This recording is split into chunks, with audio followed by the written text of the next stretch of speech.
Good morning and good afternoon, everyone, and welcome to today's Exploring by the Seat of Your Pants and Reach the World live event.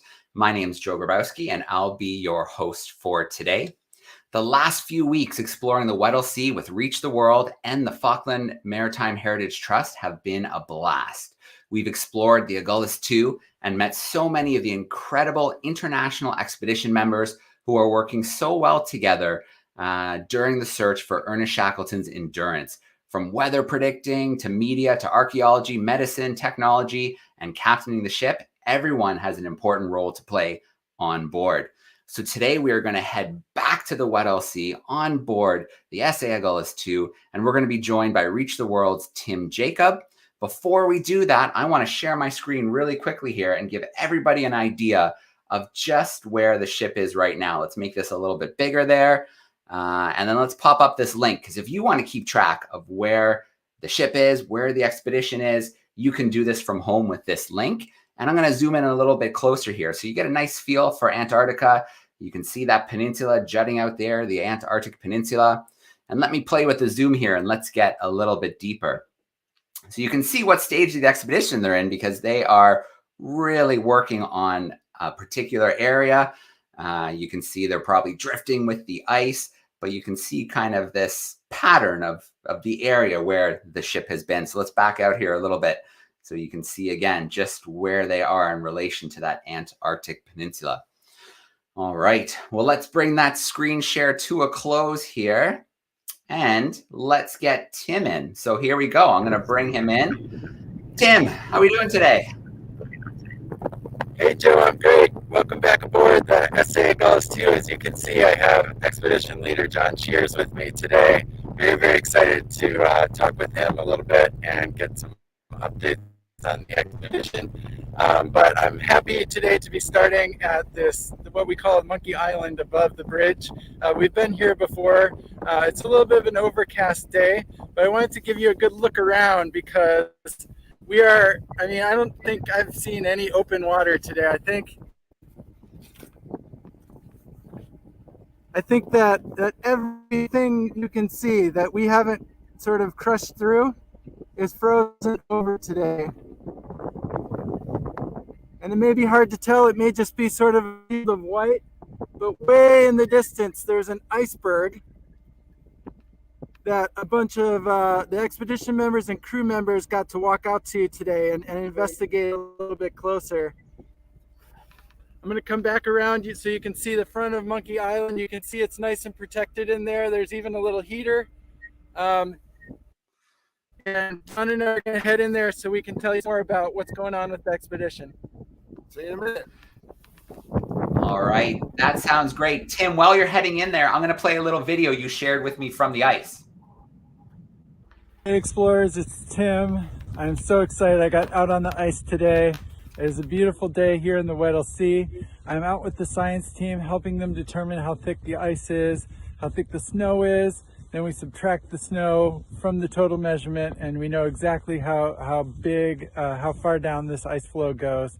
So there's the SA Agulhas. You can see it in the background. We're quite a ways away from the ship right now. It feels absolutely magical. So much white, a couple of penguin colonies around. Here's the sled we're pulling. It's sending signals down into the snow that come back when they hit water. So it gives you a good sense of how far it is from the sled down to the water. And the science team uses those measurements to really study and better understand this particular ice floe. We've been doing it on every ice floe we have a chance to walk around on, and it is just such a great experience to be able to help with that science. So let me take you for one more pan here of this frozen ocean, frozen sea. There's the SA Agulhas II in the distance. Just amazing to be out here. See you next time. All right. Well, Tim, that's so cool. Thanks for giving us that view out on the open ice. And John came sooner than expected. All right. Well, John, it's so great to have you. Our last live event, we had several people asking in the chat, where's John? We want to see John. So this is a big opportunity for those who are tuning in to get to spend some time with John Shears, the expedition leader. Very cool. Yeah, no, it's fantastic to have John here today. John is, of course, the leader of this expedition. He oversees everything that's happening on the ship, works very closely with all of the different department leaders, the senior management of the expedition. And I thought maybe we could start by going down the list of groups and giving an update on each one. Yeah. Right. Far away. Why don't we start with the science, since we just saw a little bit of the science on the ice in action. Okay, yeah, so we've had a science team out on the ice floe that Tim just showed you. So they've been looking at the sea ice. That's the major focus of study. So they've been drilling through the ice to measure the thickness. They've been taking ice cores to take samples from to do their scientific research on.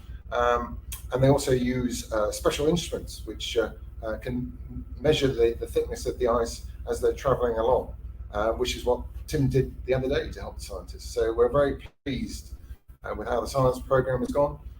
In fact, the scientists are collecting too much data, which is great news for me because I always like to support the scientists. They're running out of sample bottles, so they've got to sort of ration what they've got to do now to ensure they've got enough sampling gear to last until we finish the voyage. So we've probably got another 7 days here. So we'll be full on with the science program until we finish, probably be leaving the area on about the 10th of March. All right, yeah, it's fun as a non-scientist to see how happy they are when they're out on the ice. I've never seen a group of people happier than those scientists when they get to go on the ice. They love the ice. They absolutely love it. So yeah, I think they get a bit depressed if they can't go out on the ice each day. Excellent. And I get a bit depressed too, because I just want to make sure that they've got the maximum opportunity, because it's so rare to get into the Weddell Sea. This is a unique place, and very few scientists ever get the opportunity. So the data that they collect is absolutely so important for looking at things like climate change, what's happening to the ice here in the Antarctic, what might that cause in terms of what will happen to the environment in the future. So yeah, it's very important data that they're collecting. Great. Well, it's fun to be a part of. Let's go to the subsea team. I know a lot of people want to know what the subsea team is up to.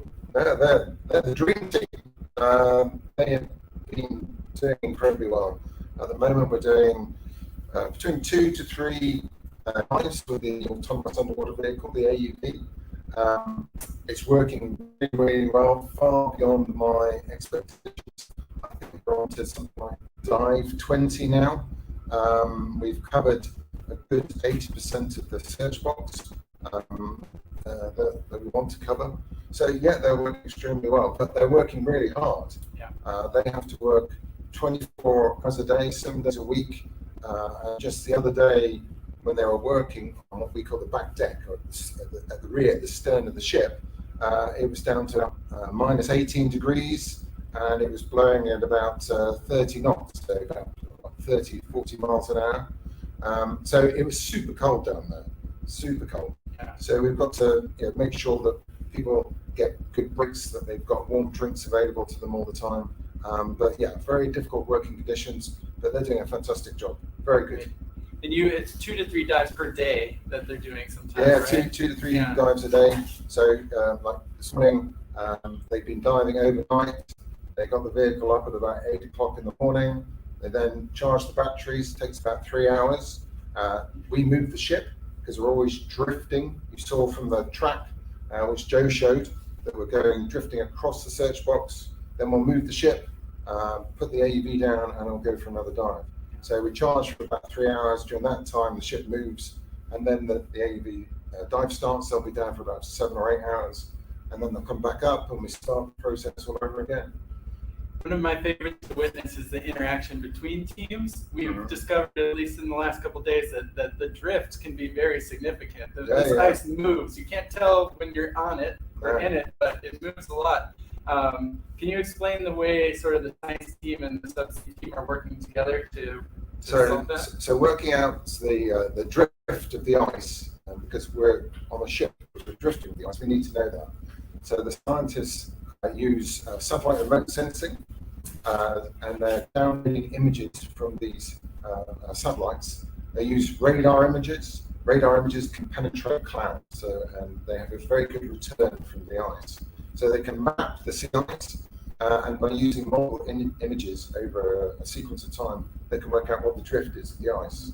And then we can use that to help us to predict where the ice will go next and where we need to put the ship to. Also, as well as using those satellite remote sensing imagery, the scientists can use weather data from global weather models to help them to predict where the ice is going to go next. So we use a combination of satellite remote sensing, computer modeling to help us work out where the ice is going to go, and that's where we determine where we're going to put the next dive in.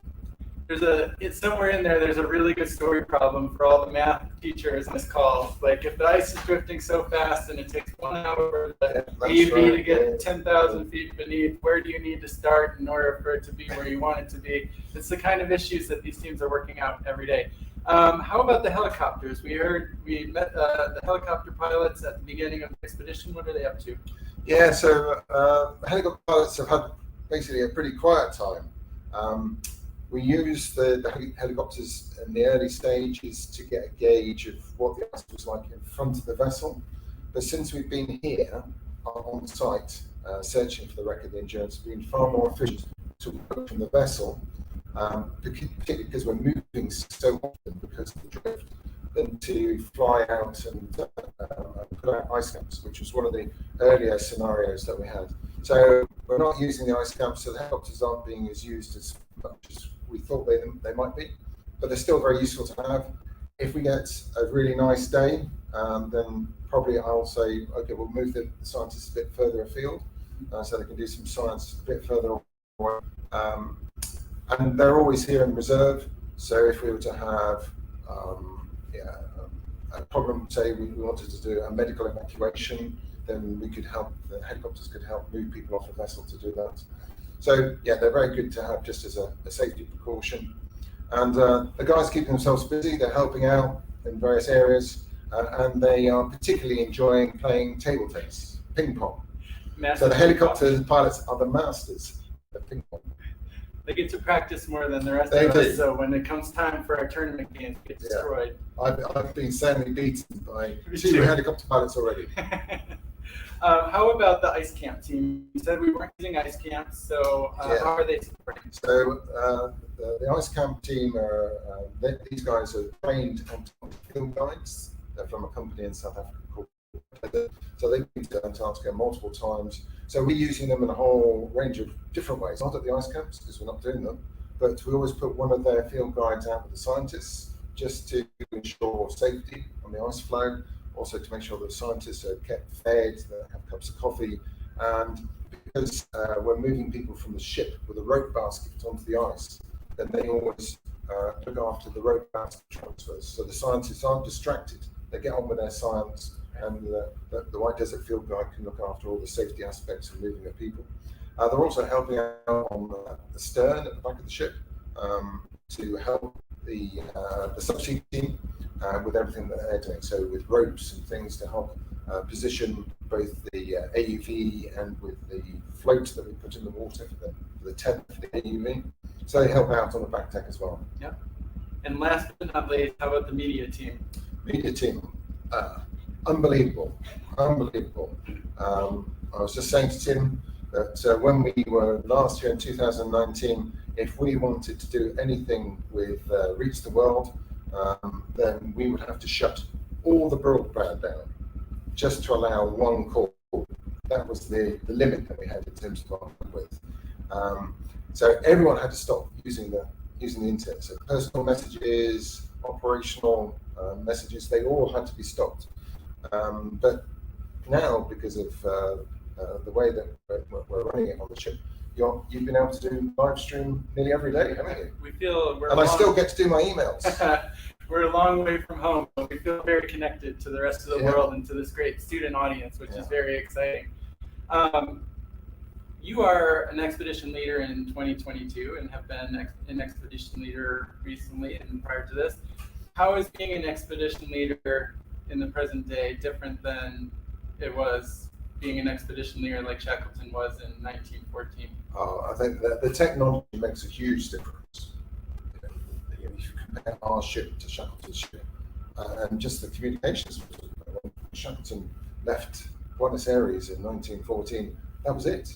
You know, no one actually knew where it was. Right. Whilst people routinely now through the internet, you can from You your just showed on the home, map. from your tool, you know exactly what we're doing in the Weddell Sea. Shackleton had none of that luxury.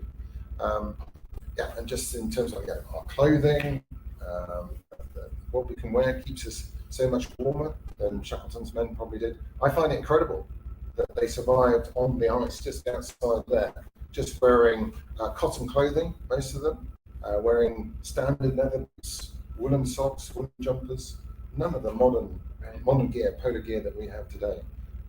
And yet they all survived and lived to tell the tale. Yeah, that's amazing. So you had said we have about 7 days left in the Weddell Sea. We're going to be doing a lot more dives, continuing the search. What has so far been the highlight of this expedition for you? I think one, getting here. So for me, I have to look after everyone on board. So I need to make sure that everything is safe. So getting here, keeping everyone safe so far. Touch wood. We've not had any accidents whatsoever.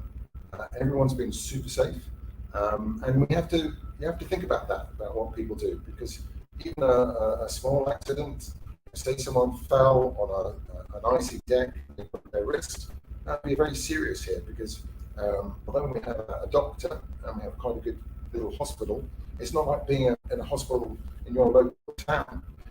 So even a minor injury can get really quite serious very quickly. So you have to be very safe. And I think that's been very good throughout this whole expedition. So I'm very pleased with that.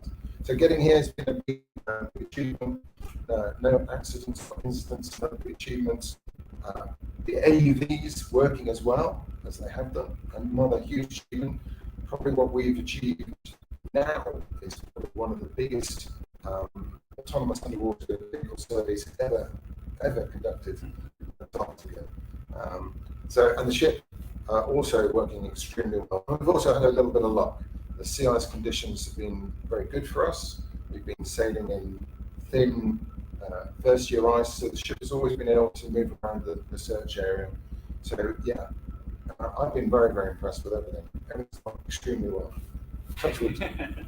So before we turn things back to Joe for questions, tonight there is a talent show. And you're going to be leading a song. Can you tell us about the song and why it's important? Yeah, so what we're going to be singing tonight, along with a whole range of other things, is a song called A Long Way to Tipperary. And this was a song Shackleton and his men sang back in 1914. And just before Tim brought me up, I was looking at Shackleton's book, South. And it was on the 18th of December 1914. And they had the meteorologist, the weatherman on the expedition was called Leonard Hussey. And Hussey had a banjo, and he'd always play his banjo, and Shackleton called it vital mental medicine to keep the morale of all the men up. And one of the tunes that Hussey would play is called It's a Long Way to Tipperary. That became very famous in the First World War as a marching song for British troops. It was released before Shackleton went with his men, so it was released in 1912. Very famous musical song. Hussey was playing it on the ice. They put some chairs and tables out on the ice, and he was playing his banjo. And they were approached by 3 Adelie penguins, and the Adelie penguins really liked A Long Way to Tipperary. But then he changed tune and went into some Scottish folk songs, which really scared the penguins, and they went scattering, running as fast as they could away from these dour Scottish sad songs. So we're going to sing A Long Way from Tipperary tonight. Well, all the music teachers out there, you can probably find it online as well, and maybe your students can sing it as well with us from afar. I know it's going to be a good mental break, relaxation for all of us. I'm looking forward to having some fun singing and hearing some music tonight. Yeah, so you've got to, it's a good way of keeping morale up People have been working extremely hard. It's nice just to have a bit of a break and have a sing song. We're going to have. It's not just me singing. I have to say, I'm a terrible singer, but we're going to have people playing guitars. The crew, I think, are going to do some South African songs for us. So it should be really pretty entertaining tonight. It's a lot of very talented people on board, not just in their respective fields as ice scientists and Navy technicians, all the things that they do, but also in ping pong and singing and guitar and art. And they're very fantastic bunch of people, and people who are quite happy to contribute to help whatever way they can with the expedition. So I only need to. It's very easy being the leader because I only have to ask someone like Tim, and they'll go and do it for me. It might be something completely different to what the normal jobs are, but they're quite willing to do it, just to ensure that the expedition continues to be the success that it is. Yep. All right, Joe, we're ready for some questions. All right, that sounds great. Well, it's so great to see what's happening here because last time John and I talked, he was at his dining room table in Cambridge, and look how far you've come out on the Weddell Sea, looking for the ship. Pretty amazing. So before we jump into the questions, we've got such a great crew today. I want to bring them all on really quickly so they can give a big wave, and you can see this joining us all over the place here. There they are. Hey, everyone. So cool. All right, and now we're going to start meeting some of this crew. We're going to take some questions live from YouTube as well, so send those questions in via the chat. But let's get started with a group. Miss Martilla's group are joining us in Michigan. I'm going to bring them in live right now. Hey, Michigan, how are we doing today? Good. Go ahead, Levi. Ask the question. How do you get the robot back up from the ocean if the ice freezes over the hull? How do we get the robot up from the ocean if the ice covers the hull? Okay, well, we've been very lucky. So far, the ice hasn't covered the hull. So what we do is we park the ship into an ice floe, and then the ship uses its engines to push away any of the remaining ice, and they always keep pushing with their engines up against the floe. So the engines are pushing water up past where the tether goes into the water. So we always have like a pool. It's like a swimming pool behind the vessel. It's not just it's not just good for the AUV. We get loads of wildlife coming and using the pool as well. So Tim's been very lucky. He's seen minke whales coming into the pool to breathe, and every day we see crab-eater seals and we see emperor penguins all jumping out of the pool and onto the ice at the stern of the vessel. It's super cool. All right, great question from our Michigan crew. And in fact, while you were sharing that, I queued up a quick picture here. I want to share this picture. Just bear with me for 1 second while I throw this on my screen. You were talking about the animals using that pool as a swimming pool. And we've got a picture here. Here is that pool. You can see some penguins there in the background using that little swimming pool, that open area. And then you've got the saber-tooth down there and that buoy where the cord runs through. So very cool. They're definitely enjoying that swimming pool you've created for them. All right, let's grab another live classroom here. Let's go to Miss Mesk's crew. There's some 4th and 5th graders joining us in Brooklyn, New York. So I'm going to bring them in front and center right now. Hey, Brooklyn, how are we doing today? Good. Go ahead, Victor. How are you going to put the ship in the museum? Did you guys hear that question? Nice and loud. How are you going to put the ship of Shackleton ship in a museum? Yeah, are we going to put it in? How are you going How to are we put going to Shackleton from the ship in in the the museum? Okay, well, the ship is protected. It's protected under the Antarctic Treaty. You ask your teachers about that. I'm sure they'll be able to tell you about the Antarctic Treaty. But that's the international rules which govern what we do here, below 60 degrees south in Antarctica. And so the ship is protected. It's protected as a historic site. So that means that we can film it, and we can scan it, but we cannot take anything from the wreck whatsoever. We can't even disturb any sediment that might be around the wreck. So we'll look and see, but we can't touch and we can't take.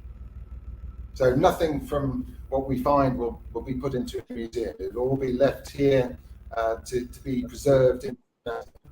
Just lots of pictures and videos. Absolutely. All right. Well, Miss Mescrew, we will be back your way shortly to see if there's a follow-up.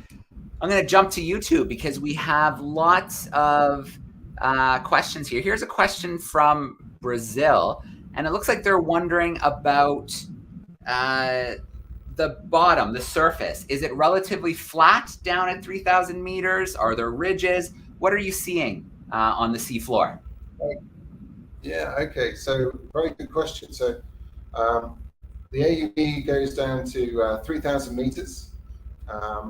That's the depth of the seafloor, and then it flies about 80 meters above the seafloor, scanning it with this multi-beam sonar. And what we've discovered is that the seafloor is incredibly flat. There's virtually nothing there. It's just fine-grained sediment and mud. But sometimes we find a boulder, and on those boulders you'll find lots of marine animals, things like feather stars growing there. Now, I'm not an expert marine biologist, but my friends who are tell me that these creatures can be hundreds, maybe thousands of years old. So they're super rare. And maybe in some of the things that we've imaged actually might be new species, because so few people have ever been here to the Weddell Sea, let alone surveying the sea floor. So it's really quite exciting when we see something at that sort of depth. Also, we know from some of the camera images we're taking that there are fish living at that depth as well. Again, I don't know what type they are, but yeah, it's just amazing to think that there is quite a lot of life down there. Even though it's at 3,000 meters here in the Antarctic. Can you explain how a boulder would come to be in the Weddell Sea?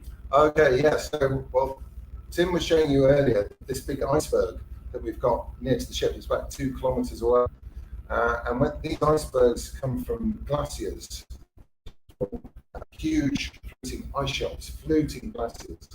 And when the glacier is on land, the bottom of the glacier can gouge out rocks and soil from the land and be embedded in the bottom of the glacier. Then when it goes out to sea, it's a little bit warmer, the iceberg starts to melt, and these big rocks and stones could just fall out of the iceberg. And they can be huge. They can be the size of a boulder, but you also get one that maybe might be the size of a house or even bigger. And they fall from the iceberg onto the seafloor. And the name for them is called drop stones. So look it up, ask your teacher about a drop stone, and you can find out about some of the things that we see on the seafloor here. Not very common, they've been pretty super rare, but we have found a few of those.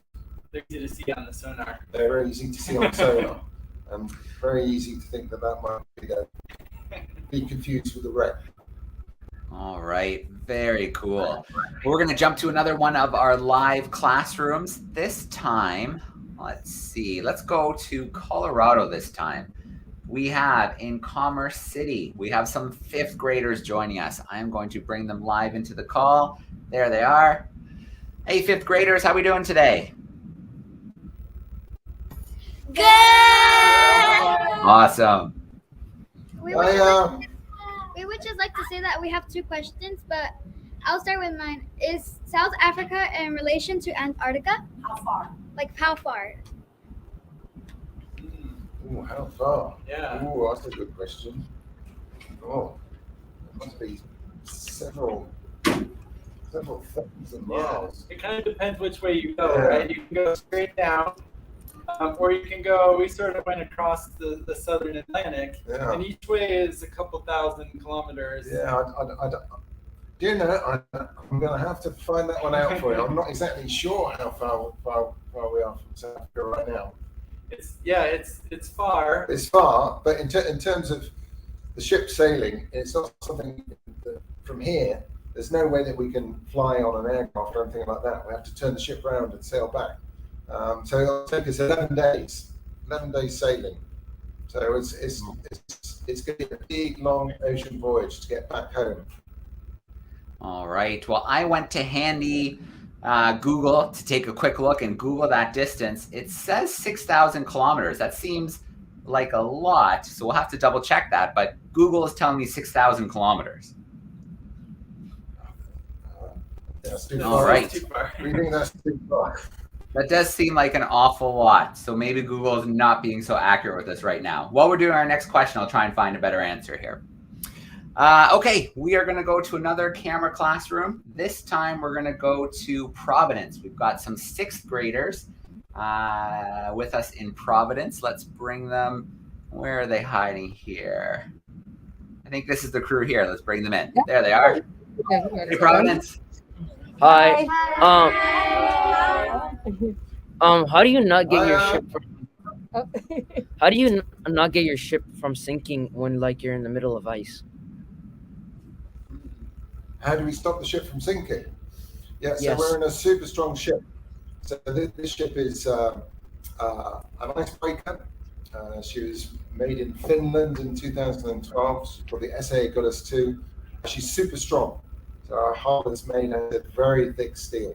So she's totally capable of withstanding all the ice that we're in. So she's far, far stronger than Shackleton's ship. Shackleton's ship was much smaller. It was made out of wood. But at that time, when he was set sail in 1914, it was the most modern polar class of its time. So again, another big change in technology over the last 100 years or so. We're totally safe here with this ship in these ice conditions. And the ship can very easily move around. She's got very powerful engines, so she can break the ice. So she can go through ice which is about 1 meter thick and go through it about 5 to 6 knots. So, and we also follow, there's some open water here, what we call leads, open water channels. So she'll often follow those as well. So yeah, we're in absolutely no danger here. The ship is super safe. We also have a secret weapon in those satellite photos that show us exactly where all the big ice flows are. So that the navigators up on the bridge, actually right beneath us, can look at that image and see, okay, here's the best path with the least amount of ice from where we are to where we want to go. It's kind of a secret technological weapon that we have for not getting stuck. Okay. All right. Great question.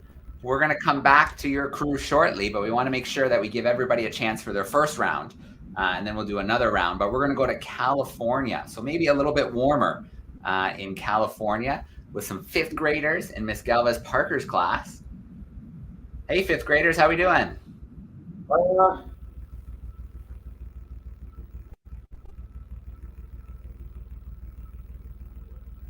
not hearing anything.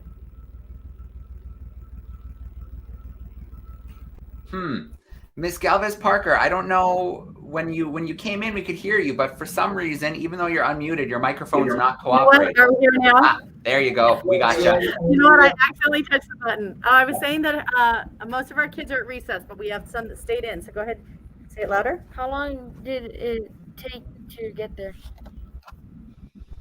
How long did it take to get there? Okay, so we left Cape Town to sail to here, and it took 11 days to sail here. So We made pretty good time. yeah, we made very good time, better time than I thought, because I was worried about the ice conditions. So once we got to the ice edge, I thought it might take us maybe 2, possibly 3 days. It was very, very heavy ice, but we did it within 24 hours. The ice conditions this year have been very light, so the ship has been able to move very quickly, whenever we've needed to move in the ice here. And sorry to interrupt, but we sailed past a place that has significance to the Shackleton story, or near a place in South Georgia. Yes. So on our route, we went past the South Sandwich Islands. So get your teacher to get a map out and show you, to tell you where the South Sandwich Islands are, and to the west of the South Sandwich Islands, it's South Georgia. Again, look at it on the map. And that's where Shackleton died and is buried. After the Endurance expedition, he came back to the UK, and then he did his final expedition in 1922. It was called the Quest Expedition, and he died at South Georgia in early January 1922. So it's just over 100 years since his death. But his widow, Emily, didn't want him to be buried in the UK. She thought that his heart really lied in Antarctica and South Georgia.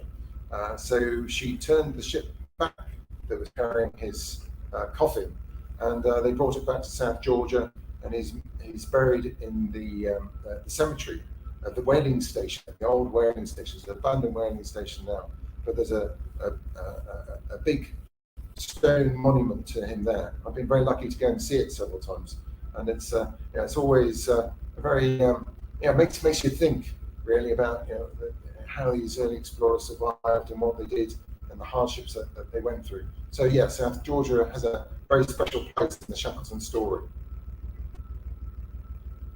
All right, let's grab another one of our camera classrooms here. We're gonna go to, we've got another crew with us in New York, some 5th graders with Miss Cottrell. Let me see if I can get them up on the screen here. That looks right. Hey, New York. Hi. Was the Endurance similar to the Titanic in any ways? I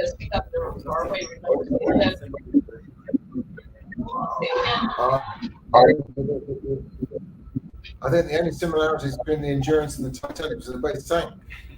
No, there's no real comparison. Like the Titanic was a massive steel passenger ship that would take passengers to and from America to the UK.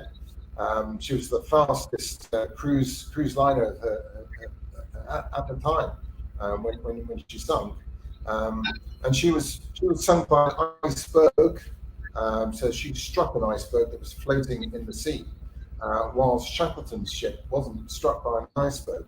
Shackleton's ship was crushed by sea ice. So they're quite different things. An iceberg is from a freshwater glacier which is floating on the sea surface, while sea ice is frozen seawater. It gets so cold in Antarctica that the top layers of the sea freeze to form sea ice.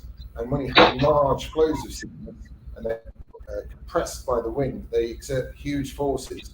And those were the forces which crushed the ship and caused the ship to sink. So really, the two shipwrecks are completely different. I think it's kind of a fun fact, though, that Ernest Shackleton was called on as a witness, expert, and when they're investigating the sinking of the Titanic, that's right, because he knew so much about ice. About ice, yeah. So he went to the official marine inquiry to the sinking and gave them evidence about what ice could do to ships. Yeah. All right, we're gonna go to Boulder, Colorado. Miss Long's crew is hanging out with us. There we go. Hey, friend Hi, school, guys. how you doing? Hi. Good. We have 2 questions. The first one is, how did you decide that this was the job that you wanted to do? How did I decide this was a job that I wanted to do? Well, I was very lucky. I saw a job advert in the newspaper to go and work for an organisation called the British Antarctic Survey, which runs expeditions to Antarctica with scientists. And I was very lucky to get a job with them, and I stayed with British Antarctic for 25 years and worked at all their different stations and on their ships. And then when I left the British Antarctic Survey, I then worked for the Scott Polar Research Institute, based at the University of Cambridge. I worked for them, and then I decided that I'd form my own little company. And within a few weeks of forming my own company to run polar expeditions, I got a call from the Falklands Maritime Heritage Trust saying, would I be interested in leading the expeditions to the Weddell Sea? So this has been my job. My job for the last 5 years has been running these expeditions. So yeah, I've been very lucky, very lucky what I would say is that never give up, and always think, well, maybe I could do that, because I thought I would never get the job with the British Antarctic Survey, and some of my friends said, well, you never know, maybe no one's going to apply for that job, and so that made me decide to apply for it, and I did. I got the job, and this is what I do now for a living. So some things you can't predict, but they really work out well in the end. All right, very cool. Well, we're going to take some follow-up questions now. So since we have our Boulder crew on, what's your second question? What was your most challenging expedition? My most challenging expedition, I would say that's got to be the previous expedition to this one, because so many things went wrong with that previous expedition. It was called the Weddell Sea expedition in 2019, and we were doing a whole range of science and trying to find the endurance. We had big problems with the AUVs. We used a very different AUV to the one we're using this expedition, and we lost one AUV under an ice floe. We managed to get it back, but then when we actually came onto the sinking site, we put the AUV down and it just disappeared completely. So trying to cope with that, a major search operation, trying to find this vehicle. The ice conditions were very different. We had what's called multi-year ice. The ice was much thicker. Ship was getting stuck all the time. That was probably my most difficult expedition, I'd say. Compared to that, this expedition has been a complete dream. We've changed things around a lot, learned a lot from the expedition in 2019. So I'm super happy, and not stressed at all by this expedition. It's been going very well. All right, well, that's good to hear, because expeditions are notorious for things not going as planned. So it's good to hear that so far, so good with Endurance22. So we're going to take another trip to Brooklyn, New York, and bring Miss Mesk's crew back in with us. Here they come. Hey, Brooklyn. Hi, Ann. Hi, Brooklyn. Hello. So my question is, have you seen any polar bears when you was on an expedition? Any polar bears? You've got the wrong polar region. So polar bears live up in the Arctic. So yes, they like living on sea ice, and they live on sea ice up in the Arctic. But that's at the North Pole. So if you were to go to the North Pole, you'd see polar bears. But we're at the South Pole in Antarctica, so we don't see polar bears. But what we have seen a couple of days ago is we spot a huge leopard seal. So again, get your teachers to tell you about the leopard seal. So leopard seals are one of the top predators here in the Antarctic. They will quite easily take an emperor penguin or a crab-eater seal. And this seal was huge, wasn't it? It was huge. I thought I saw it looking at Sealy, so I put Sealy away because I thought, thankfully up on the deck of the ship, it was really impressive.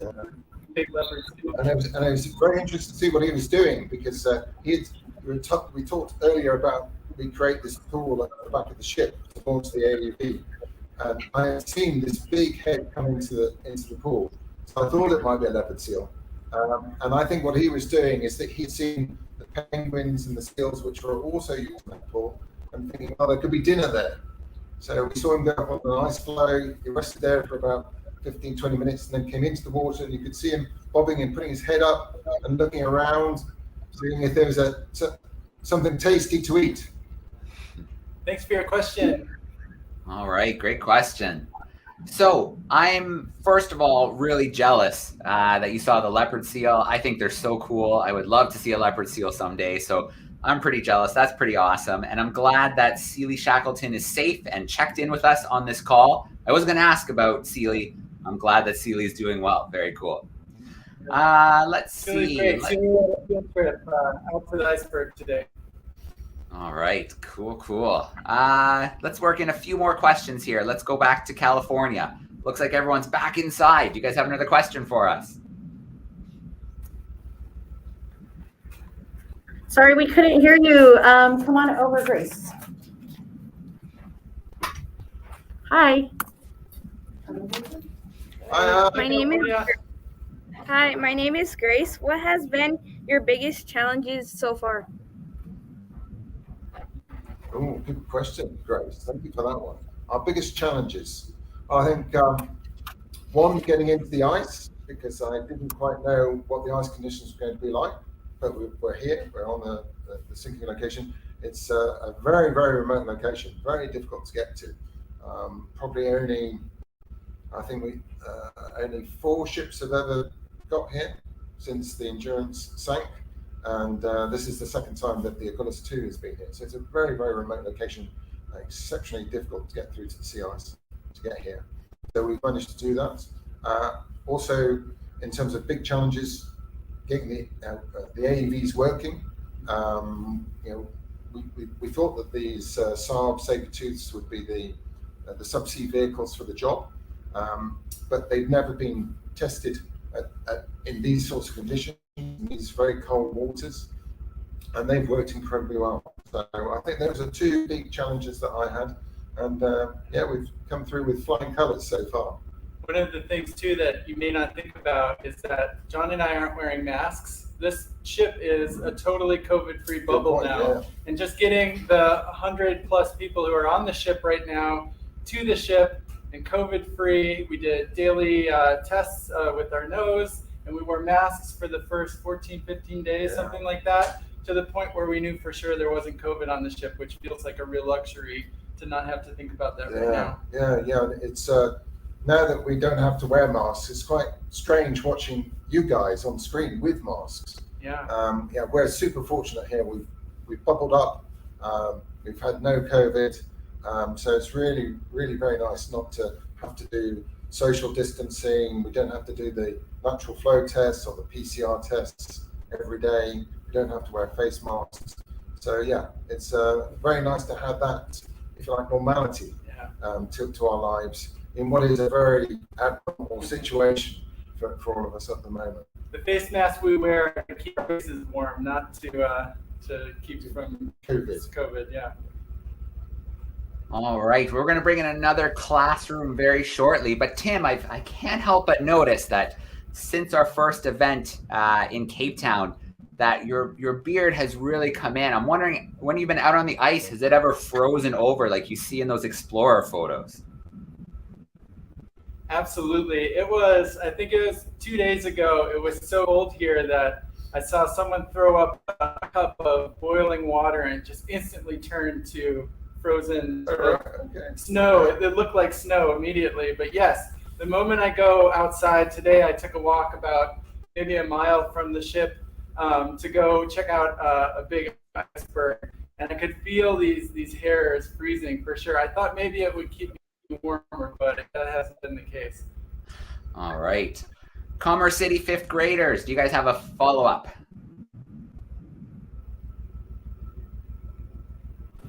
Hi, my name is Renata, and I want to know, what do you think is the most important thing of the ship?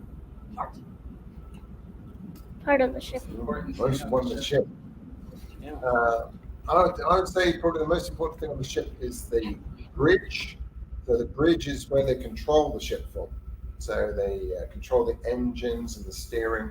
All the communications come through the bridge. So I'd say that the bridge is probably the most important place. But I think for many of the expedition crew, the second most important place is what's called the galley, the kitchen, where our food is prepared. And the South African crew they prepare meals all the time for us to keep us warm and fed. They do a fantastic job. So bridge number 1, and then galley number 2. Great All question. right, I had a feeling that the galley would be pretty high up there. Very cool. Community Prep 6th graders, I hear you have a question on deck. Hey, my question is, what do you guys eat? What do you eat? Yes. Oh yeah. Yeah. Okay. So what I like in the morning is I have scrambled egg. I have scrambled egg and toast. And then at lunch today, I had a very nice bit of fish with some potato wedges. And I'm not quite sure what they've got us. But tomorrow's a Saturday, so tomorrow's like steak night. It's always a special evening, Saturday night. I've been eating so well that I've started skipping breakfast because I can't eat as much food as I eat. I just wait for lunch, and that's plenty of food for me for the day because it's so good. There's always a warm soup that just kind of warms your whole body and makes you feel really happy and prepares you for whatever you're going to be doing outside that day. So that's what we have on board the ship. But if we go off the ship and people are really hungry, then we can get what are called dehydrated meals. So these are dried foods. You just add hot water to them, and within 2 minutes you've got a very tasty meal to eat. So I had a very nice curry out on the ice the other day. So yeah, that's what we have. Very cool. Well, if anybody has tuned in with us over the last little bit, Tim, I'm curious if you've ever gone back for more of the pemmican that you tried with Dan. Oh, John. Right after we tasted the pemmican on our live stream a while ago, I brought the rest of it out to the lounge, and John sent a message around to the expedition team that we were going to be sampling. And the pemmican, the way it was packaged, looked really like a chocolate bar. It was very misleading. So people came and took a big chunk of it and put it in their mouths. And I did sort of an informal poll of yum or yuck. And there were a few people who liked it or like I don't believe that. There were a few people who just instantly like, and I was one of them. I really didn't like the taste at all. Far too fatty. How the early explorers used to eat it. I suppose they were super hungry, and they would boil it up with snow, and then they would crumble. They had what we call sledge biscuits. So these are I'm not sure what like a cracker, like a thick cracker, and they would crumble these biscuits and put it in with the pemmican. They'd call it hoosh, and that's what they would have every night. Would be hoosh. So I suppose if you're super hungry and you'd eat anything, you'd eat it. But probably tasted pretty good. But with all the variety of food that we've got on this ship, there weren't many takers for more pemmican. I didn't see anybody go back for seconds. And we later learned there are ways you can make it more palatable by doing what John said and sort of using it more like a broth in a soup, melting it down into some water and adding some other things, which we didn't do. It's kind of like eating a cube of bouillon. All right. Well, we're going to squeeze in 2 more questions before we wrap. So Michigan, you guys have been waiting so patiently. Go ahead, Michigan. Have you found any parts of Shackleton's ship? Oh, the $1 million question. We're still searching. We're still searching. We're in the. I've got a good feeling about where we're at the moment. We're in the southern end of where we're going to search. Fingers crossed, toes crossed, and we might find something. That moving ice floe that we're parked in is taking us right where we want to go. It's bringing us right up the side of the search box. So we're going to have lots of chances to keep looking at the bottom. We're not going to stop until the very last minute, until someone drags us out of here. Yeah, we've got another 6 days of hard work to go. And you never know what you might find on the next dive. All right. Well, there's classrooms all around the world, hoping that we get some exciting news. Our final question, let's take it from our 5th graders. Miss Cottrell's crew, do you have one more? Has there been any storms while you're on the ship? Oh, was that any storms? Okay. Yeah, bad weather.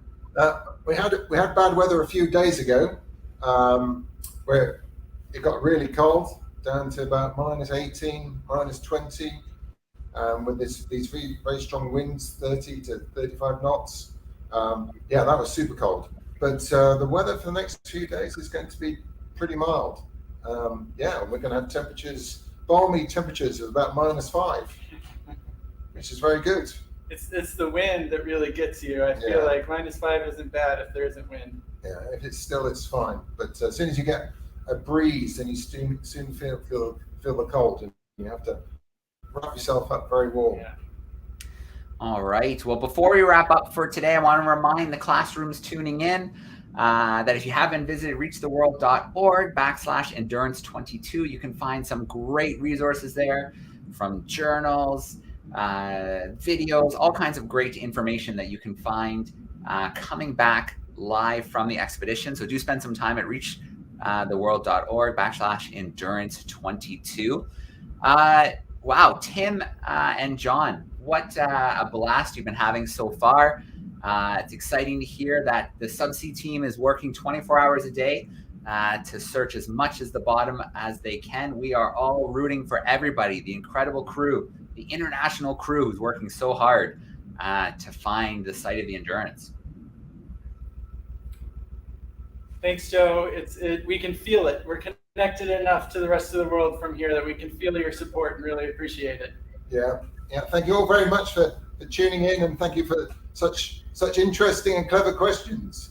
And I promise that I'll find out exactly what our sailing distance has been, and I'll email it via Tim. Perfect. Well, Tim, if you can stick around for a moment after we go offline. For now, though, I'm going to say goodbye to our camera classrooms. A few have had to duck out for recess and lunch, but I'm going to bring a few in here for a big, loud goodbye and thank you to John, to Tim, to Keely. All right, and we are going to sign off for today.